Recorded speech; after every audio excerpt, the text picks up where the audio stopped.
फूलपुर गांव में 3 बहन भाई प्रिया, पीहू और बंटी अपनी माँ के साथ रहते थे। उनकी माँ नंदनी फूल बेचा करती थी। एक बार की बात है, नंदनी फूल बेचकर वापस आ रही थी कि तभी एक तेज रफ्तार गाड़ी उसे टक्कर मारकर चली जाती है और नंदनी वहीं पर मर जाती है। माँ के मरने के बाद तीनों भाई बहन अकेले हो जाते हैं। उनके घर में कोई भी कमाने वाला नहीं बचा था। धीरे धीरे उनके खाने पीने के भी लाले पड़ने लगे। दीदी क्या होगा, घर का तो सारा राशन खत्म हो गया, अब हम क्या करेंगे?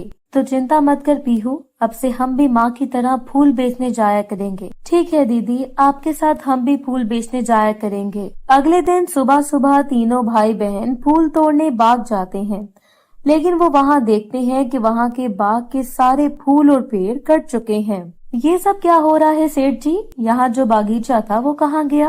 अब ये बागीचा नहीं रहा, यहाँ पर एक बहुत बड़ा मॉल बनने वाला है। मैंने बागीचा बेच दिया है। ये सुनकर तीनों भाई बहन उदास हो जाते हैं और उदास मन से वहाँ से चले जाते हैं और दूसरे बागीचे की तलाश में जंगल में काफी दूर निकल जाते हैं। दीदी वो देखो, वो फूल का पेड़ कितना अच्छा है। हम इतने दिनों से फूल बेच रहे हैं, लेकिन हमने तो आज तक ऐसा फूल नहीं देखा। दीदी चलो उस पेड़ के सारे फूल को तोड़ते हैं, ये फूल तो शहर में अच्छे दामों में बिक जाएंगे। तुम ठीक कह रही हो, और इसकी खुशबू भी बहुत अच्छी है। मैंने भी आज तक ऐसा अद्भुत पेड़ कभी नहीं देखा। चलो चलकर देखते हैं। चलो चलकर इसके फूल तोड़ते हैं। तीनों भाई बहन उस पेड़ पे चढ़कर टोकरी भर के फूल तोड़ने लगते हैं। जब वो जाने लगते हैं तो उस पेड़ से आवाज आती है, रुको तुम लोग कहाँ जा रहे हो? तीनों भाई बहन रुककर इधर उधर देखते हैं, लेकिन उन्हें आसपास कोई भी नजर नहीं आता। फिर तीनों भाई बहन चलने लगते हैं। तभी एक खूबसूरत परी उनके सामने आती है और कहती है, घबराओ नहीं, मैं हूँ फूल परी। तुम तीनों भाई बहन मुझे नेक लगते हो, इसलिए अब से तुम्हें जब भी फूलों की जरूरत हो तो यहाँ आके इस फूल के पेड़ से जितना चाहो उतना फूल तोड़ लेना। पर आप फूल से बाहर कैसे आई? मैं फूल परी हूँ। मैं सूर्यास्त होने के बाद ही इस फूल के पेड़ से परी बनती हूँ। बाकी मैं पूरे दिन इस फूल के पेड़ में ही रहती हूँ। मुझे तुम तीनों बहुत नेक दिल लगते हो, इसलिए तुम मुझसे कोई भी एक वरदान मांग सकते हो। परी जी, हम मेहनत करके खाने वालों में से हैं और आपने तो हमें हमारे कमाने के जरिया दे ही दिया है। वक्त आने पर हम आपसे अपना वरदान मांग लेंगे। आपका बहुत बहुत शुक्रिया। ठीक है, इतना बोलकर फूल परी वहाँ से गायब हो जाती है और तीनों भाई बहन फूल लेकर शहर में चले जाते हैं। देखते ही देखते उनके सारे फूल बिक जाते हैं और उन्हें उन फूलों के अच्छे खासे पैसे भी मिल जाते हैं, क्योंकि वो फूल बहुत अद्भुत और खुशबूदार होते हैं। एक बार की बात है कि रानी इंदुमती का बेटा अर्जुन काफी दिन से बीमार था और उसका इलाज बड़े बड़े हकीम भी नहीं कर पा रहे थे।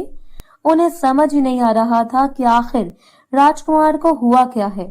राजकुमार ना तो किसी से बात करते और ना ही अपनी व्हील चेयर से उठ पाते थे। तभी गली में से आवाज आती है, फूल ले लो, फूल ले लो, फूल वाली आई, ताजे ताजे फूल लेकर आई। फूलों की खुशबू ऐसी कि सबको भाए। उन फूलों की खुशबू से पूरा महल महक रहा था। अर्जुन को बहुत ही अच्छा महसूस हो रहा था। तभी उधर से महारानी हाथ में वही फूल लेकर उसके कमरे में पहुंचती है। बेटा देखो तो कितना खूबसूरत फूल है, मैंने तो आज तक ऐसे फूल कभी कहीं नहीं देखे। इन फूलों को देखकर मेरा तो दिन ही बन गया। अब जल्दी से बस तुम ठीक हो जाओ, मुझसे तेरी ये हालत देखी नहीं जा रही। तभी राजकुमार अपनी माँ से बात करने लगते हैं और बोलते हैं, माँ कहाँ है वो फूल बेचने वाली? माँ जल्दी बताओ, मुझे उनसे मिलना है। बेटा वो तो चले गए, पर हुआ क्या है मुझे तो बताओ। फिर राजकुमार अपनी माँ को बताता है, माँ जब मैं जंगल से आ रहा था तब मुझे इस फूल का पेड़ मिला था। ऐसा फूल मैंने अपनी जिंदगी में कभी नहीं देखा था। मैं भी इसे देखकर इस पर मोहित हो गया था और लालच में आकर मैं इस फूल के पेड़ को कटवा कर अपने महल में लगवाना चाहता था। लेकिन जैसे इस पेड़ को ढकने की कोशिश की, मुझे बहुत तेज झटका लगा और मैं दूर जाके गिर गया। मुझे थोड़ा गुस्सा आ गया और मैं उसकी सारी टहनियां तोड़ दी। तभी उस पेड़ ने मुझे श्राप दे दिया और मेरी ये हालत हो गई। बेटा आपको ये बात हमें बतानी चाहिए थी ना। आखिर इस शराब से छुटकारा पाने का उपाय तो हमें जरूर वो फूल बेचने वाली बता सकती है। पूरे राज में उन तीनों भाई बहन को ढूंढने के लिए सैनिक लगा दिया जाता है और आखिरकार उन तीनों भाई बहन को पता चल जाता है और उन्हें महल में लाया जाता है। महारानी, हमें इस तरह महल में क्यों बुलाया गया है? हमसे कोई गलती हुई है क्या? फिर रानी अपने बेटे के बारे में सब कुछ बताती है। आपके बेटे ने बहुत गलत किया, उसे किए की सजा तो उसे मिल रही है, इसमें हम आपकी कोई सहायता नहीं कर सकते। ऐसा मत कहो, मेरा बेटा बहुत अच्छा है, उससे अनजाने में गलती हो गई है, प्लीज उसकी मदद करो। प्रिया और पीहू को उस पर दया आ जाती है और वो उसकी मदद करने के लिए तैयार हो जाते हैं और फिर सभी मिलकर उस अद्भुत फूल के पेड़ के पास जाते हैं और पीहू उस फूल परी को याद करती है।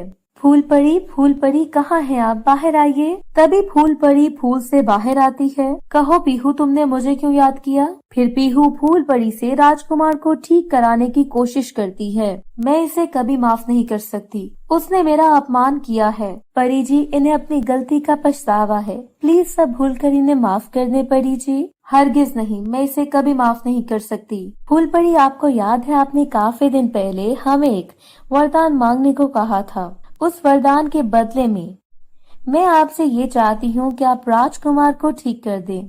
परी जी, राजकुमार से जो भी गलती हुई है उन्हें उस बात की सजा मिल गई है, वो पूरी तरह से बदल चुके हैं, आप उन्हें माफ कर दें। राजकुमार दिल के बुरे नहीं है परी जी। ये सुनकर फूल परी राजकुमार को ठीक कर देती है और राजकुमार खड़े हो जाते हैं। आप नाराज ना हो, हम सदा आपके शुक्रगुजार रहेंगे। बहुत बहुत धन्यवाद आपका। राजकुमार के ठीक होने पर महारानी इंदुमती बहुत खुश हो जाती है और पीहू को राजकुमार के लिए इतनी मेहनत से परी से मिन्नतें करते देखकर रानी बहुत ही ज्यादा खुश हो जाती है। राजकुमार को भी पीहू बहुत अच्छी लगती है। फिर रानी बहुत ही धूमधाम से राजकुमार और पीहू की शादी करा देती है, जिसमें फूल परी भी शामिल होती है और सब ही खुशी खुशी रहने लगते हैं।